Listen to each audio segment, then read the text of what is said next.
Do you constantly find it hard to save money? No matter how hard you try, it's like every day brings a barrage of bills, expenses, and those unexpected purchases that simply can't wait. Over 80% of Americans are riding this same money roller coaster. Their 401k accounts are almost empty. Why? Because the concept of saving got lost somewhere between their expenses. I understand you don't earn much, but you can still save money even on a not-so-much income. I wasn't making a six-figure income, but I saved up my first $100,000 in 3 years. Want to know how I did it? Watch this video till the end. Firstly, you must be deliberate about it, and start now. You don't need to be a money guru or a coupon-clipping ninja to make things work. Start small and keep building your savings. You don't need a stack of cash to start your savings journey. Got a spare $5? That's your starting point. Got a couple of bucks here and there? Those little amounts are your building blocks. Rome wasn't built overnight, and your savings account won't magically grow to thousands in a day. Every little bit counts. The Federal Reserve found out something pretty eye-opening. They found that 40% of Americans might have difficulty handling an unexpected expense of $400, meaning they might need to take a quick loan or opt for multiple payments to make it through. That's because they've got nothing set aside for emergencies. No matter how small your paycheck might be, you've got the power to kickstart your savings game.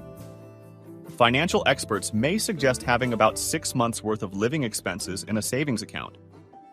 Don't panic if that sounds like a marathon. Having $25 in your savings account is something. It's like a seed. Think about it. If you don't start, it won't grow on its own. So don't get stuck in the thinking about it zone. Dive in and start saving, no matter how teensy you think the amount is. Trust me, taking action beats doing nothing any day. The next thing is to reduce your housing cost. Based on a U.S. Bureau of Labor Statistics study, housing costs can take up a major chunk of your expenses. Now, picture this. What if you could slice off a few $100s from your monthly housing expenses? Pause for a second and think about your current living setup. That sprawling house. Do you need that sprawling house, especially if you're living alone? While owning a grand palace sounds like something out of a fairy tale, let's get real. Do you use all those extra rooms? Time for a reality check. Why struggle with a massive mortgage when a smaller, more comfortable home could be the solution your budget needs? Downsizing or renting could be your ticket to financial freedom. You might also want to think about relocating to a more budget-friendly area. Also, have you considered living close to work? This trick might not work for everyone, but it did work for me. Think about your daily stress with traffic, the transport system, jumping from one bus to another, the noisy trains, etc. Have you ever calculated the time, energy, and expenses you spend on this daily adventure? Now, imagine funneling that expense straight into your savings or spending that time and energy in a side hustle that's channeled to your savings. Living closer to your 9-to-5 job provides financial benefits and improves your quality of life. By reducing your commuting time, you can save money and enjoy the beauty of having extra sleep instead of battling traffic or rushing for the subway. In a society where time is money, and money buys you time, a shorter commute equals more savings in your pocket. What other way can you save when you don't make a lot? Take a second look at all your bills. I vividly recall using my annual leave a few years ago to meticulously review all my bills and contracts. I did everything possible to trim down unnecessary expenses, yet my bills kept running after my paycheck. You know what I'm talking about. Those automated bills, insurance, bank services, utilities, online subscriptions, etc. I was shocked by the tons of hidden charges and pointless services I pay for every year. Those automatic renewals with unsolicited add-ons. It dawned on me that I'm shelling out over $1,000 annually for these things. I remember calling many of these service providers and requesting a modification in my contract. I opted for basic services. I was cool with it and diverted every extra cash into my savings. That was my best annual leave ever.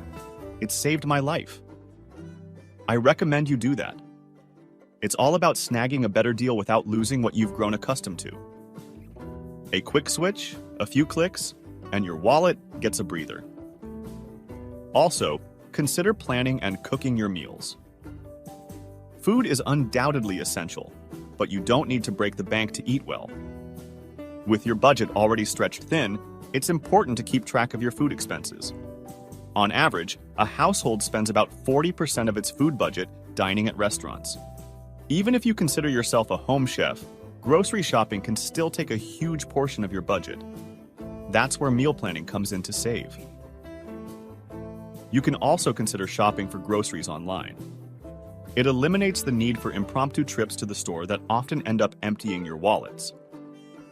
Additionally, online shopping is a good way to curb overspending. It's simple.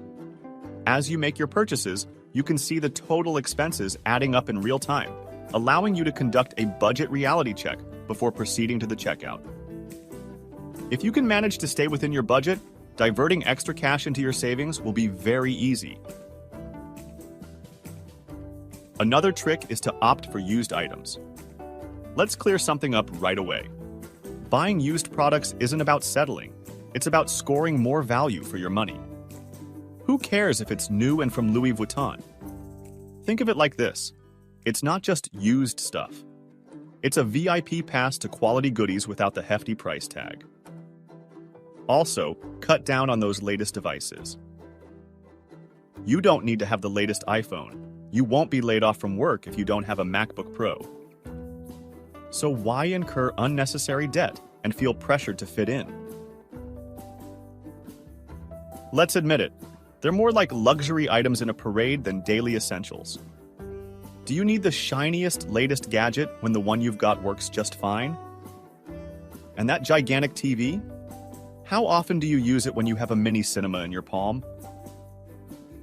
You've also got to ditch unwanted subscriptions. Are your monthly memberships piling up like old magazines? It's time for you to check up on them. Why pay for that gym you ghosted weeks ago? Why pay for a service you rarely use? Sift through the pile and weed out the subscriptions you barely touch.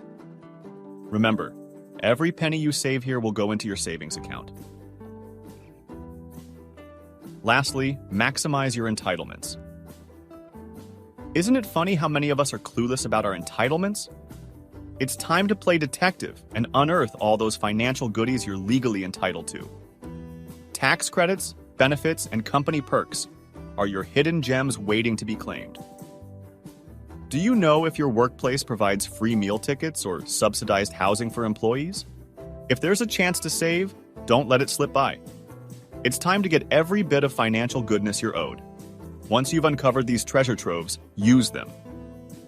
And before I wrap up today's video, one more thing. Saving money doesn't mean the fun has to take a nosedive. You can still have a blast, just do it with budget-smart moves. Your wallet will thank you for not breaking its heart. Opt for free or affordable entertainment options. Swap pricey outings for picnics. Your local library isn't just for bookworms. It's a treasure trove of free books, music, and movies. Remember, fun doesn't need a hefty price tag. Ready to kickstart your money journey with a burst of knowledge and determination? Smash the like button and join the clan of subscribers.